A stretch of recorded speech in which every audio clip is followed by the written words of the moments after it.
ये question NDA में आ चुका है कि अगर इन दो मैट्रिक्स का मल्टीप्लिकेशन इस वाली मैट्रिक्स के बराबर है तो हमें जो फाइंड आउट करना है कि इस मैट्रिक्स का जो लैम्डा एलिमेंट है वो किसके बराबर होगा। तो ये क्वेश्चन जो एनडीए में आ चुका है, इस क्वेश्चन को सॉल्व करने के लिए आपको मैट्रिक्स मल्टीप्लिकेशन आना चाहिए। तो मैट्रिक्स मल्टीप्लिकेशन हम कैसे करते हैं, अगर हम ये देखें इस वाली मैट्रिक्स को हमने इस मैट्रिक्स के साथ मल्टीपल करना है तो हमें क्या करना है, जो पहली वाली मैट्रिक्स के जो रोज है उनको हमने मल्टीपल करना है दूसरी वाली मैट्रिक्स के कॉलम्स के साथ। जैसे इसकी ये रो ये है, इस वाली रो को हमने पहले तो इस वाले कॉलम के साथ मल्टीपल करना है, फिर इस रो को हमने इस वाले कॉलम के साथ मल्टीपल करना है। चलिए हम शुरू करते हैं, जरा हम कितने सेकंड्स में कर पाते हैं। 2 मल्टीपल बाय 5 विल बी 10। यहाँ पर ये मैट्रिक्स का साइन आ गया, 5 दूने 10 और 3 मल्टीपल बाय -3 आ गया -9। ये आ गया पहला एलिमेंट। अब इस वाले रो को हम इस कॉलम के साथ मल्टीपल करेंगे तो दूसरा एलिमेंट आएगा 2 2 जार 4, तो यहाँ पर आ गया -4, 3 1 जार 3 तो आ गया +3।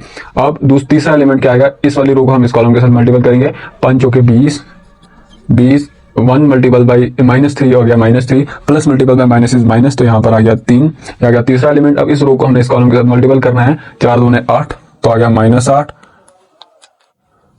-8 और 1 मल्टीपल बाय 1 इज +1। इनका जो मल्टीप्लीकेशन है एक मैट्रिक्स आई, और ये किसके बराबर है, इस मैट्रिक्स के बराबर है। ये वहीं से दिया गया है 1 17 -1 और लैम्डा। थोड़ा इसको हम सॉल्व करेंगे तो 10 में से 9 आ गया 1, -4 + 3 आ गया फिर से -1, 20 में से 3 आ गया 17 और -8 + 1 आ गया -7। ये किसके बराबर है, 1 17 -1 और लैम्डा।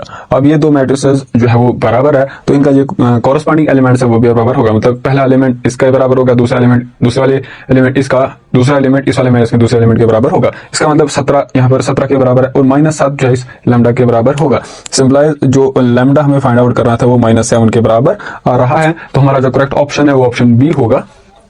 तो जो लैम्डा है, लैम्डा एलिमेंट इस मैट्रिक्स का वो -7 के बराबर होगा।